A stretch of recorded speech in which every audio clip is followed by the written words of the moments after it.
Sejam muito bem-vindos. Eu sou Tatiana Maia, professora da Escola de Humanidades do PPGH PUC-RS. E eu sou Leonardo Fetter, doutorando pelo PPGH PUC-RS. E esse é o podcast Tem Profissional da História aí?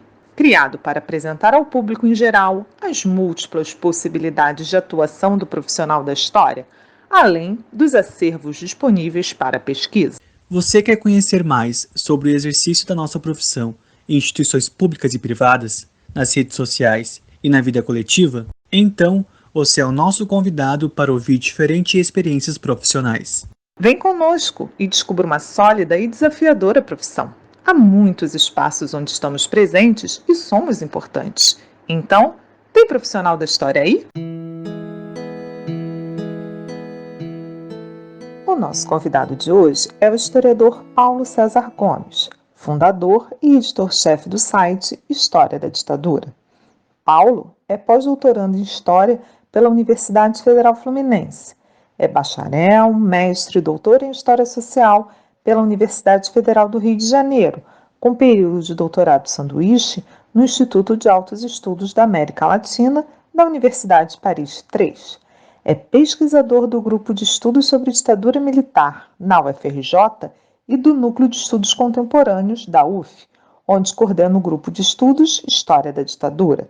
Atuou na criação e na coordenação do site História em Quarentena. Foi curador do Clube da Vinci, clube de livros por assinatura da Livraria Leonardo da Vinci, no Rio de Janeiro. Paulo César Gomes vem conversar conosco sobre sua experiência na área da história pública, das mídias digitais e da divulgação científica. Muito obrigada, Paulo, por sua participação neste projeto.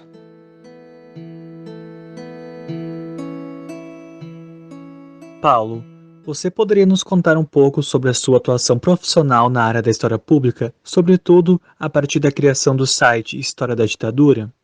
Por volta de 2015, eu estava mais ou menos na metade do doutorado, eu comecei a sentir uma certa insatisfação, com a forma que o conhecimento acadêmico era produzido e, sobretudo, divulgado. Me parecia que todo o esforço que a gente empregava, eu, sobretudo, assim, pensando da minha experiência, mas olhando para o lado e vendo que era assim que acontecia, com a maior parte das pessoas, uma insatisfação com a maneira que o conhecimento histórico ele era produzido na academia, mas, sobretudo, com a divulgação desse conhecimento. Então, eu comecei a conversar com alguns colegas que eu via que tinham projetos na internet, sites.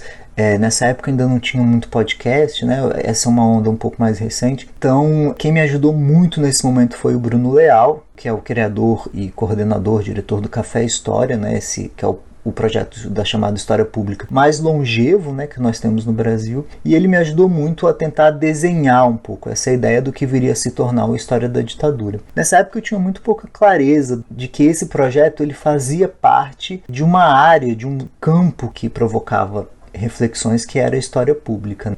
Eu acho que esse é um traço comum nesse tipo de projeto, talvez isso venha mudando mais recentemente, mas de que a prática ela venha antes das reflexões teóricas mais refinadas, das leituras, de um pensamento mais conceitual e metodológico. A ideia era muito simples, era tentar fazer com que o conhecimento histórico que era produzido na academia, que é produzido na academia e que tem como resultado artigos acadêmicos, dissertações, teses e até mesmo trabalhos monográficos da graduação, que eles pudessem ter um acesso mais amplo, para um público mais amplo e que não se restringissem, como ainda acontece hoje, a um público muito restrito, dos pares e das pessoas interessadas nos temas específicos relacionados ao que a gente estuda. E como eu vim estudando ditadura militar desde a graduação, eu quis fazer algo relacionado a esse tema especificamente porque era o que eu tinha mais intimidade, mais possibilidade de fazer algum tipo de trabalho.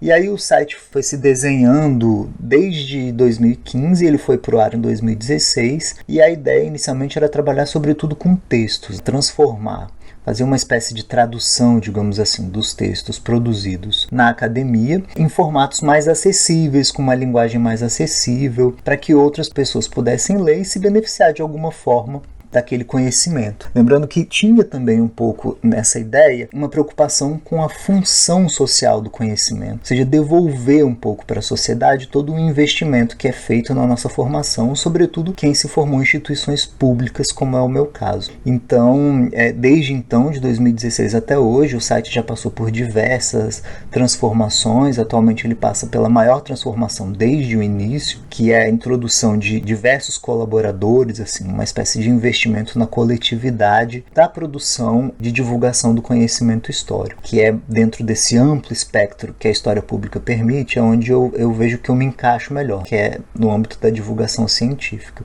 E a partir de agora, então, o site vai funcionar dessa maneira mais ampla. E profissionalmente, o que eu posso dizer é que, mesmo que a qualidade, não só do meu projeto, mas como de vários outros que vêm surgindo, ela seja de uma qualidade profissional, ainda não se pode dizer que os projetos de história pública eles se sustentem profissionalmente no sentido de que a gente possa viver, sobreviver, se manter a partir desses projetos. Ainda são iniciativas que, mesmo tendo muita qualidade, elas ainda não se sustentam financeiramente, né? E de qualquer forma ainda estão muito ligadas à universidade. Não existe uma autonomia propriamente. Mas é uma área que se modifica com uma velocidade muito rápida e é um pouco difícil prever o que vai acontecer nos próximos anos. A gente espera que, para além de projetos que a gente faz por vontade, por desejo de divulgar, que se tornem projetos rentáveis e que sejam uma opção a mais na profissionalização do historiador, para além das salas de aula e da pesquisa, que é mais ou menos o que faz uma pessoa que se forma em História.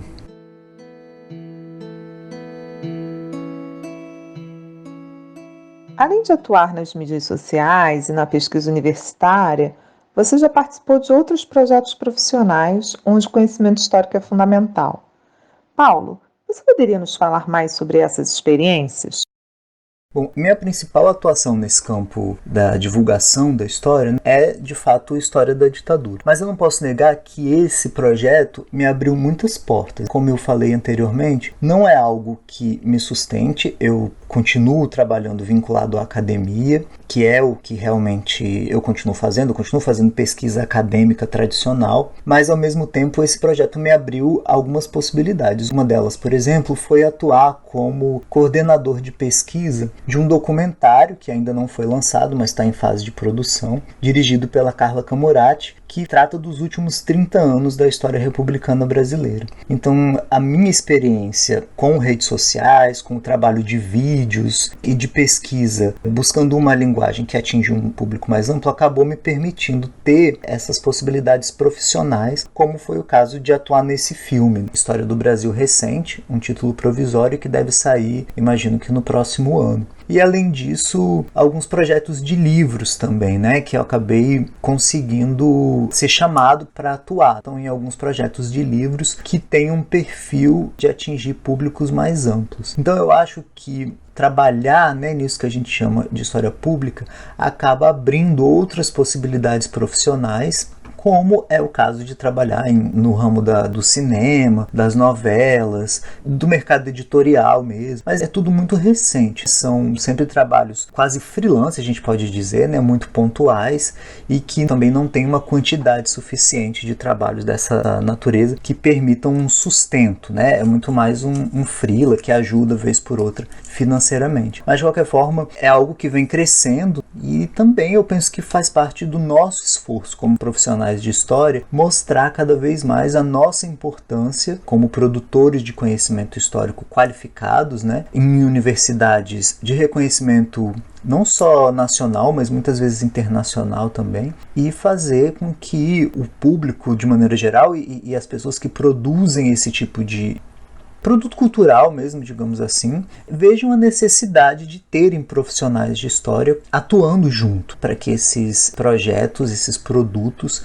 tenham maior qualidade e estejam mais alinhados com o que é produzido de mais novo, de mais qualidade dentro das universidades. Então, acho que o esforço nesse sentido também deve ser nosso de ir buscar esse espaço, de lutar por esse espaço. E me parece que agora, nesse momento em que a gente acaba de ter a nossa profissão, né, de historiador regulamentada, é um momento ideal para que a gente comece a mas continuar esse esforço que já vem sendo feito, junto a não só instituições privadas, mas também públicas, né, forçar que centros de memória público vinculados a entidades públicas tenham historiadores atuando na sua estrutura, né, porque é fundamental, afinal de contas nós somos formados para isso.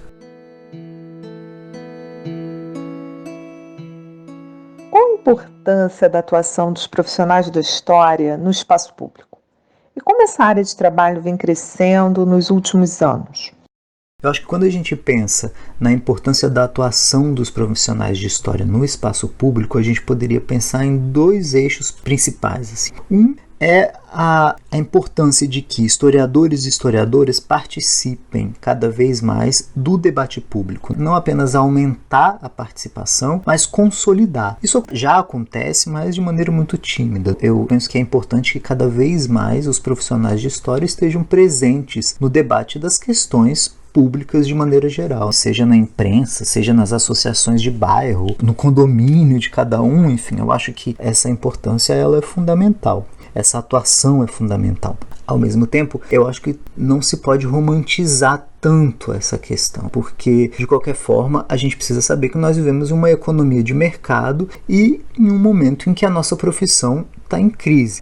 É claro que a profissão de professor não vai ser extinta, mas a própria maneira como a carreira acadêmica se constituiu no Brasil, ela vem passando por grandes modificações. A quantidade de pessoas que se formam nos últimos níveis, digamos, doutorado, com estágios de pós-doutorado em seguida, não há espaço para essas pessoas, para esses profissionais no mercado de trabalho, que é um mercado muito restrito e muito difícil de entrar. Então, nesse sentido, eu acho que o nosso esforço precisa ser cada vez mais criar espaços para que essas pessoas que tenham uma formação de alto nível tenham possibilidade de atuar dentro do campo da história, sem precisar sair, né? Sem precisar buscar outras formas de sobrevivência, já que essa é uma das grandes dificuldades que a gente vive, um excesso de profissionais e poucas possibilidades de trabalho. E eu acho que em momentos como agora que a gente vive um governo que tem fortes características neoliberais, as humanidades, as ciências humanas e sociais,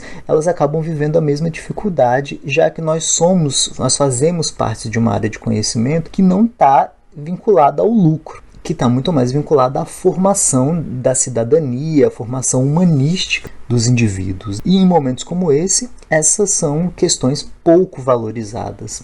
Então, eu acho que faz parte do nosso papel também lutar por mais espaço, tentar abrir mais campos de trabalho, porque, de fato, os projetos de história pública, como eu já disse, eles vêm crescendo, mas eles ainda não se sustentam como uma possibilidade profissional de fato. E aí é preciso dividir, como eu já falei, diferenciar, digamos, o que é a qualidade profissional, que isso já existe, mas a possibilidade profissional, que é a possibilidade de viver a partir dessas atividades de divulgação. Então, embora esse campo venha crescendo bastante, ainda é muito restrito e é preciso abrir mais esse campo, oferecer mais possibilidades que realmente ainda são muito restritas.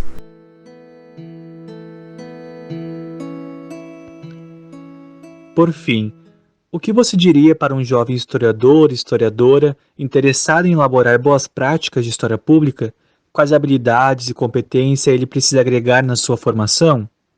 Bom, eu acho que ao contrário do que aconteceu comigo, mesmo que não faça tanto tempo, já que eu comecei a atuar nessa área entre 2015 e 2016, hoje nós temos uma quantidade enorme de produção de conhecimento sobre a área da história pública e as suas múltiplas possibilidades. Então, para quem quer começar a produzir um projeto dentro desse campo, o que eu recomendaria é primeiro ler bastante o que está sendo produzido sobre isso, né? Em termos de metodologia, de conceitos, de pensamentos teóricos. Eu acho que, ao contrário do que eu fiz, que é primeiro colocar o projeto em andamento e depois refletir sobre ele, hoje as possibilidades de refletir sobre isso são enormes. Então eu acho que a possibilidade de criar trabalhos consistentes e dentro do campo da história pública, elas são muito maiores se a gente tem intimidade com as discussões que são feitas, com os projetos que são feitos, feitos, até mesmo para que a nossa criatividade possa atuar, para que a gente crie outros tipos de projeto que já não existam, né? E eu acho que é um pouco como a gente faz quando vai decidir um tema para trabalhar academicamente, seja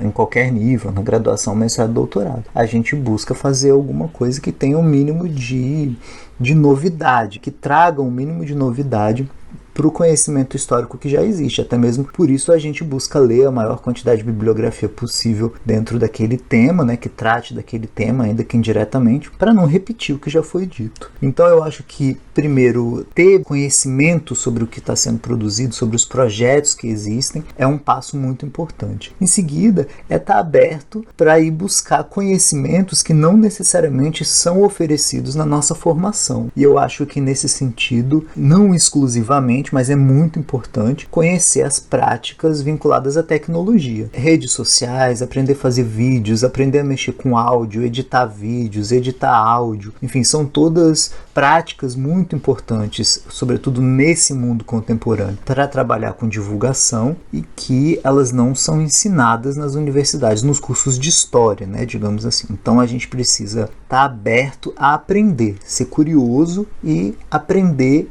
habilidades que não nos são oferecidas nos nossos cursos, né, de bacharelado e licenciatura em História. Então, acho que esses são passos muito importantes. Ao mesmo tempo, saber que a partir do momento em que você coloca um projeto no ar, você tem que estar aberto às críticas, você está muito mais exposto, sobretudo em um momento em que a política é muito polarizada, a gente precisa ter uma preparação emocional para enfrentar desqualificações, xingamentos públicos, já que a história, né, ainda que seja feita com métodos muito rigorosos, que seja um conhecimento produzido de maneira muito rigorosa, mas muitas vezes na esfera pública ela é vista como mera opinião. Qualquer pessoa tem uma opinião sobre temas históricos, o que foi a ditadura, o que foi o Egito, Roma, enfim, todo mundo tem opiniões sobre isso. E a gente sabe que a história não é uma opinião sobre algum tema, mas é um conhecimento produzido com base em muito esforço, em muita pesquisa, em muita leitura.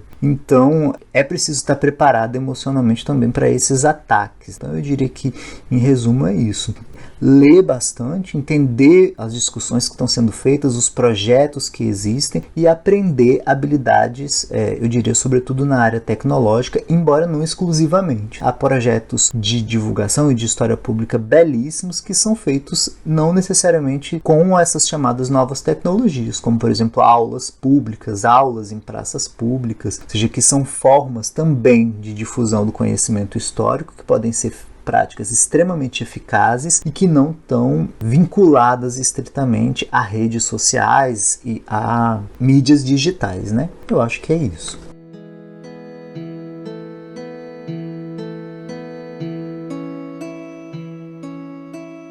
Obrigado, Paulo, pela sua participação nesse projeto. E para todas e todos que nos acompanham, esperamos que tenham gostado dessa entrevista.